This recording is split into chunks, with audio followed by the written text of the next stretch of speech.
Hello, excuse me sir.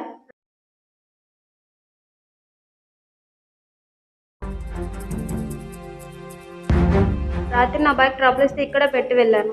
ఇక్కడ పెట్టారా bike? ఏది ఎక్కడా? నేను వచ్చినప్పటి నుంచి ఇక్కడ కొత్త బైక్ ఏ లేదు. ఇవన్నీ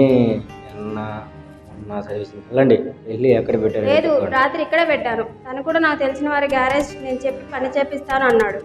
రాత్రి నా బైక్ ఆగిపోతే నాకు సాయం చేసి వచ్చి నన్ను ఇంటి దగ్గర వదిలి వెళ్ళాడు. వాడు నీకు సాయం చేశాడు, నీ బైక్ని లేపుకెళ్ళాడు. ప్రభు లేదు, అతను అలాంటి వాడు కాదు. అంతేలే, దేవుడు వాళ్ళకే వరాలు ఇస్తాడు. మీ ఆడవాళ్ళు వేదవలనే నమ్ముతారు.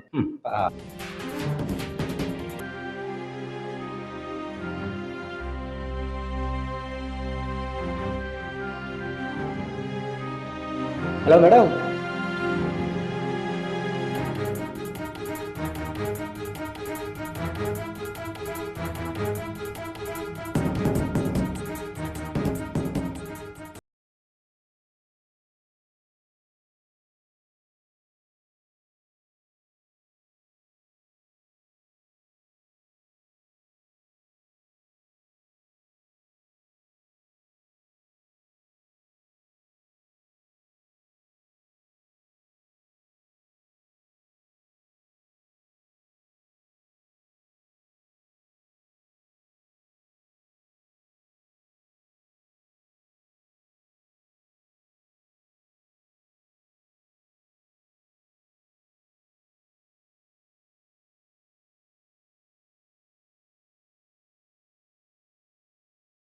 థ్యాంక్స్ని నేను వెనక్కి తీసుకున్నాను. మీ థ్యాంక్స్ని వెనక్కి తీసుకొని మీ బైక్ని మీరు తీసుకోండి. ఎంత బిల్లు? 1500. సరే కానీ కనీసం ఒక కాఫీ అయినా తాగుతారా నాతోటి? దానికి కూడా ఏదైనా చెప్తారా? అమ్మాయితో కాఫీ కోసం ఎక్కడికైనా వెళ్ళొచ్చని మా బాబు చెప్పాడులే. బాబునా? ఆయన ఎవరు? ఇంకెవరు, మా బాబు సూపర్ స్టార్ మహేష్ బాబు. సరే పదండి. మీరేం అనుకున్నంటే మిమ్మల్ని ఒకటి అడుగుతాను. ఏంటి? అడగండి. మీరు లవ్ ఫెయిల్యూరా? నీకెలా తెలిసింది? నాకు లవ్ ఫెయిలే. బాధపడకండి, మీరు ఇలా గడ్డం క్రాప్ పెంచుకొని కొంచెం రఫ్ లుక్గా ఉంటే అడిగాను, అంతేగాని మిమ్మల్ని బాధ పెట్టాలని కాదు.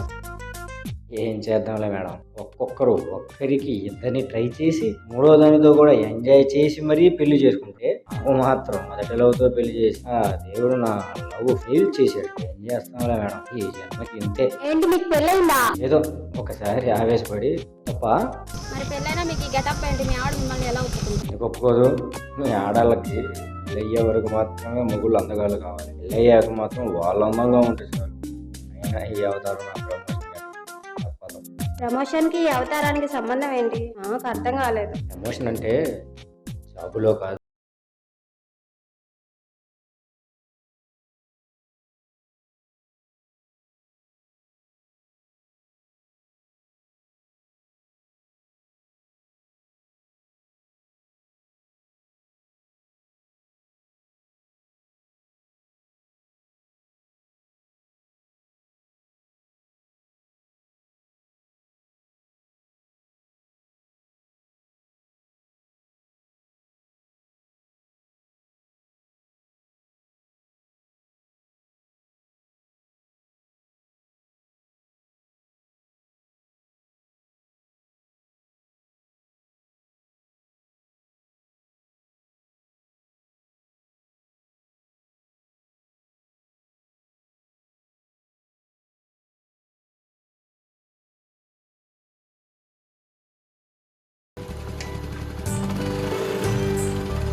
మీరు ఎక్కడికి వెళ్ళాలి చెప్పండి, నేను మిమ్మల్ని వదిలిపెడతాను. నీకెందుకులేండి శ్రమ, నేను వెళ్తాను. రండి కూర్చోండి, వెళ్దాం. ఏంటో మరి మీరు ఇలా అడగకుండానే సాయం చేస్తున్నారు.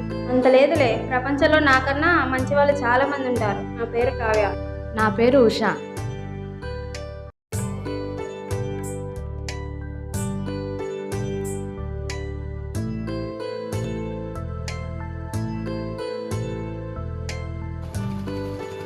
ఇక్కడిక్కడే ఆపండి, ఇదే మా ఇల్లు.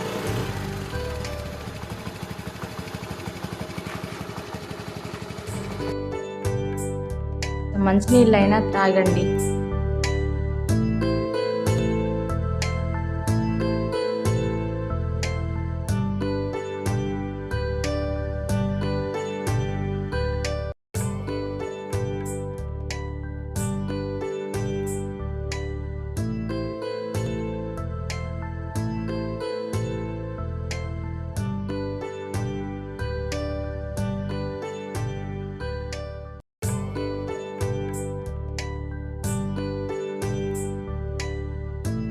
ఏంటి మీరు ఒక్కరే నా ఇంట్లో ఉండేది? అదే మీరు మీ వారేనా ఉండేది అని.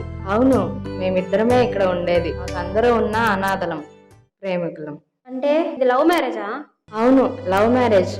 ఇప్పుడు అనిపించలేదు, కానీ ఇప్పుడు తెలుస్తుంది ప్రేమ అంటే ఏంటో. అంటే మీ వారు మిమ్మల్ని సరిగా చూసుకోరా? వారు మా ఆయన బంగారం. అయిన వారు కావాలనుకునే సమయంలో నాకెవరూ లేరు. నా బాబు ఎవరూ లేకుండా పెరగాలని తలుచుకుంటే ప్రేమంటే ఇదే అని బాధేస్తుంది. మరి ఎందుకైతే మీ వాళ్ళని కలిసి మాట్లాడుకోవచ్చుగా? అది జరగదు. మా వాళ్ళు పట్టుదలతో ఉన్నారు, వాళ్ళ ఆవేశంలో ఉన్నారు. అందుకే మేము అజ్ఞాతంలో బ్రతుకుతున్నాము. అసలు ఏం జరిగింది? మీ వాళ్ళు మీ ప్రేమను ఎందుకు ఒప్పుకోలేదు? ప్లీజ్. నాకు అమ్మా నాన్న లేరు. నా చిన్నప్పుడు యాక్సిడెంట్లో చనిపోయారు. నేను మా తాతయ్య దగ్గరే పెరిగాను. నేనంటే మా తాతయ్యకి చాలా ఇష్టం. కానీ నా చదువు కోసం నేను మా బాబాయ్ వాళ్ళ ఇంట్లో ఉంటున్నాను.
ఏం చేస్తున్నావు? దొంగతనమా?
ఒక్కసారి షర్ట్ ఇప్పితేనే ప్రేమలో పడ్డావా?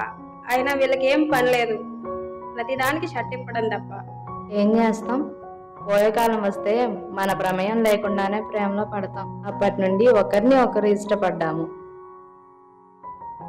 ప్రేమించుకున్నామని కూడా అర్థం కాలేదు. కానీ ఒకరిని విడిచి ఒకరు ఉండలేము అనుకునేంతగా దగ్గరయ్యాము. అన్నీ బాగుంటే మన మాట వినం కదా. అందుకే మా విషయం మా తాతయ్య దగ్గరికి వెళ్ళింది. అసలు విషయం ఏంటంటే, వాడి నాన్న మా తాతయ్యకి బాగా తెలుసు.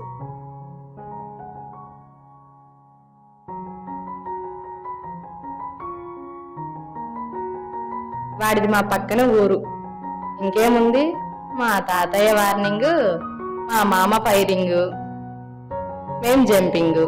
మీ వాడిది మీ పక్క ఊరని నీకు తెలియదా? తెలుసు, కానీ ప్రేమలో ఉన్నాం కదా అని ఆలోచించలేదు.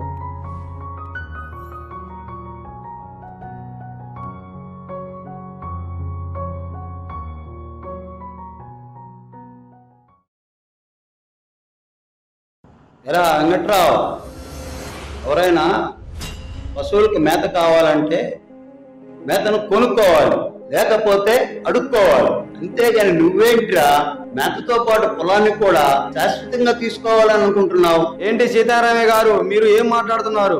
తెలుగే మాట్లాడుతున్నా.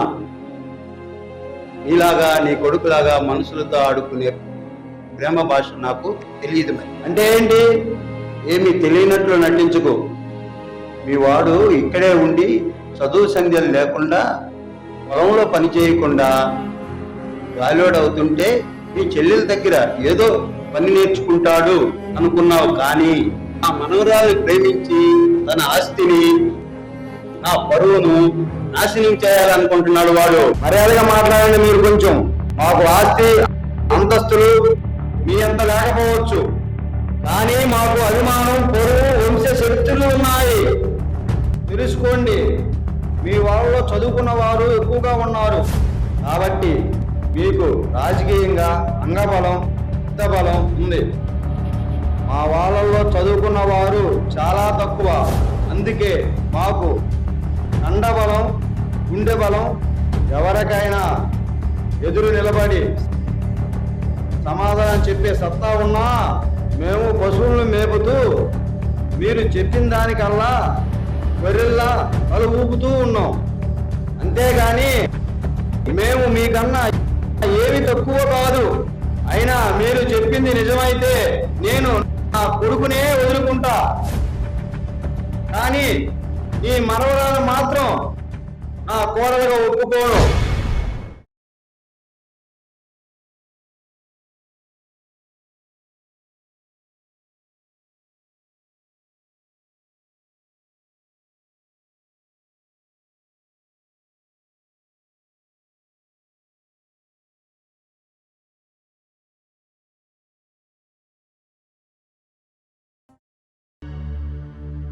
అమ్మా,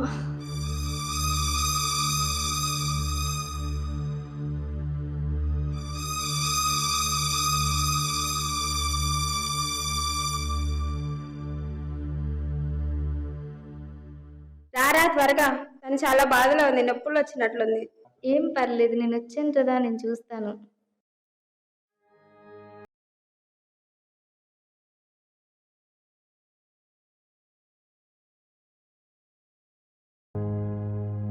ఏం లేదు లేవే, డెలివరీకి ఇంత టైం ఉంది.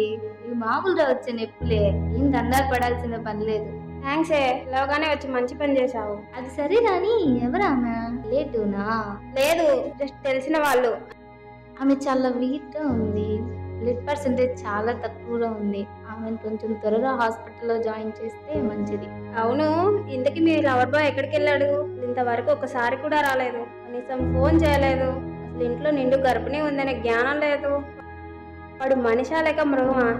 చిచ్చి, వాడి గురించి నువ్వు మీ వాళ్ళందరినీ వదిలి రావడం. అలాంటిదేం లేదు, మా బాబు బంగారు.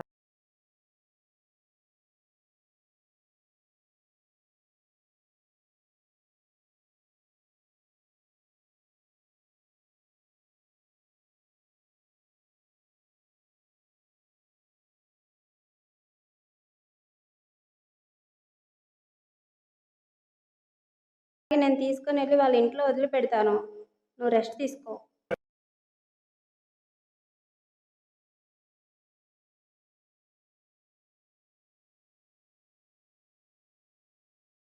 ఏరా వీళ్ళు నీ దగ్గరికి వచ్చారా? అన్నీ తెలిసి కూడా నువ్వు వీళ్ళని నీ దగ్గర ఉంచుకున్నావా? వీళ్ళు ఎన్ని రోజులు నీ దగ్గర ఉన్నా కూడా ఏమి తెలియనట్టుగా ఉన్నావు కదా. ఇదంతా తర్వాత సంగతి. ముందు నీ కొడుకు ఎక్కడ? నెల నిండిన అమ్మాయిని ఒంటరిగా వదిలి ఎక్కడికి వెళ్ళాడు? అది వాడి తప్పేం లేదు. వాడు నేను చెప్తేనే షాప్ పని మీద చెన్నై వెళ్ళాడు. ఈ పాటికి వస్తూ ఉంటాడు. ఏంది మా ఎదరు మీ దగ్గర పని చేస్తున్నాడా? సరిపోయింది. కల్లాం వస్తే గాని పనిలు దేయిలా సన్నాసికి. సరేలే, మిగిలిన విషయాలు వాడు వచ్చిన తర్వాత తిరిగ్గా మాట్లాడుకుందాం. ముందు అమ్మాయిని హాస్పిటల్కి తీసుకెళ్దాం. సరే, పొద్దుపోయింది. అమ్మాయిని మేము ఇంటికి తీసుకొని వెళ్ళాలి, కానీ అబ్బాయి వస్తే నేరుగా మన ఇంటికి రమ్మని చెప్పు. అసలే నిండు గర్భిణి, ఒలిమేర దాటి వెళ్ళాలి. చీకటి పడితే మంచిది కాదు.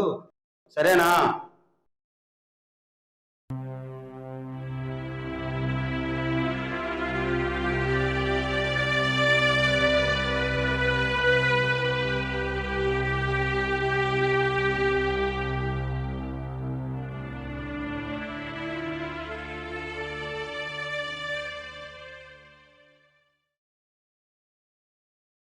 హలో, ఎవరు? మీరు సీతారామయ్య గారేనా? అవునమ్మా. నువ్వెవరమ్మా? నీకేం కావాలి చెప్పమ్మా. ఏం లేదు తాతగారు, నా పేరు కావ్య. మాది ఇక్కడే ఒంగోలు. ఉదయం కొంచెం పనుండి బయటకు వెళ్తుంటే ఒక అమ్మాయి నిండు గర్భిణి ప్రమాదవశాత్తు నా బైక్ గుద్దుకుంది. వెంటనే హాస్పిటల్కి తీసుకెళ్లాను. అప్పుడు ఆ అమ్మాయి తను ప్రేమించిన వాడు తనను వదిలి వెళ్ళిపోయాడని, తనకెవరూ లేరని, తనొకటే బిడ్డను తన తాతయ్యకి అప్పగించమని చెప్పింది. సరే, ఇప్పుడు ఈ విషయం అంతా నాకెందుకు చెప్తున్నావు? నా తోటి నీకేంటి పని? ఇప్పుడు నాకు చాలా పనులున్నాయి. చెప్తాను తాతగారు, నాకు మీతోటే పని. ఆ అమ్మాయి మీ మనవరాలు ఉషా ఇక్కడే ఉంది. మీరు త్వరగా వస్తే తల్లి బిడ్డను ప్రాణాలతో చూస్తారు, లేదంటే ఒక్కరినే చూస్తారు, మీ ఇష్టం.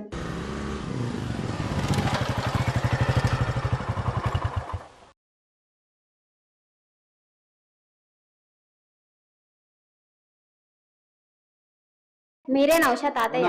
అమ్మా, అదిగో నేనే. అక్కడే ఉంది, వెళ్ళి చూడండి. అమ్మా, షా షా షా. ఏంటమ్మా ఇలా జరుగుతుంటే నాకు ఒక మాట అయినా చెప్పాల్సింది కదా. నిన్ను ఇలా ఎక్కడ ఒంటరిగా ఎలా ఉండని ఇచ్చే వాళ్ళను చెప్పు. మా ఇళ్లలో ఉండే పశువులు ఆకలితో ఉంటేనే చూడలేని వారం. మా ఇంటి బిడ్డవి నువ్వు ఇలా ఉంటే మాకు అసలు మంచిది కాదు. ఈ విషయం మీ తాతయ్యకి తెలియక ముందే వెళ్ళిపోదాం రామ్మా. ఏంటి తాతగారు ఆలోచిస్తున్నారు? మీకు ఫోన్ చేసిన 10 నిమిషాలకు ఆయనకి ఫోన్ చేశాను. మీరు పరువు గురించి ఆలోచించుకుని తీరిగ్గా ఏదో ఒక ప్రాణం మిగిలితే వాళ్ళని తీసుకుని వెళ్ళాలనుకున్నారు. కానీ ఆయన మాత్రం నేను చెప్పింది నిజమా కాదా అని అడగకుండా మీకన్నా 10 నిమిషాల ముందే తన కోడల దగ్గరకు వచ్చాడు. మీరు ప్రాణానికి ప్రమాదం అని చెప్పినా ప్రశాంతంగా అన్ని పనులు చూసుకొని వచ్చారు. పరువు వలన మహా అయితే ప్రాణాలు తీయగలము లేదా తీసుకోగలము, కానీ అభిమానం ఆప్యాయతతో ప్రాణం ఉన్నంత వరకు అందరూ మన అని హ్యాపీగా బ్రతకగలము. ఆలోచించు.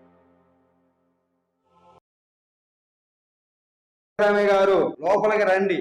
తాతయ్య మీరా ఇప్పుడు వచ్చారు? ఎలా ఉన్నారు? నిన్ను ఈ పరిస్థితులు చూస్తాననుకోలేదు. అదేం లేదు తాతయ్య, మీ మాట వెనుకపోవడం నాదే తప్పు. ముందు కొంచెం ఆగండి. మీరందరూ నన్ను క్షమించాలి.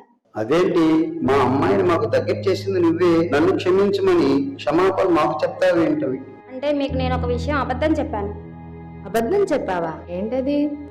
మీ మావయ్యకి, మీ తాతయ్యకి మీ వారు నిన్ను వదిలిపెట్టారని, నువ్వు ఒక్కదానివే ఉంటున్నావని అబద్ధం చెప్పి నేను తప్పు చేశాను. ఎందుకమ్మా క్షమించేంత తప్పు నువ్వేం చేసావు? ఒక మనిషి 6 అడుగులు అడిగితే చావు, అదే 7 అడుగులు కోరితే బ్రతుకు. ఈ రెండిటికి మధ్య 1 అడుగు మాత్రమే తేడా. అదే మన జీవితం అని ఈ రోజు నాకు అర్థమైంది. వాళ్ళు వేయాల్సిన 7 అడుగుల్ని ఇంకా వాళ్ళని దగ్గరుండి నడిపించి వాళ్ళకి మనమే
అమ్మాయి కొంచెం ఆగు.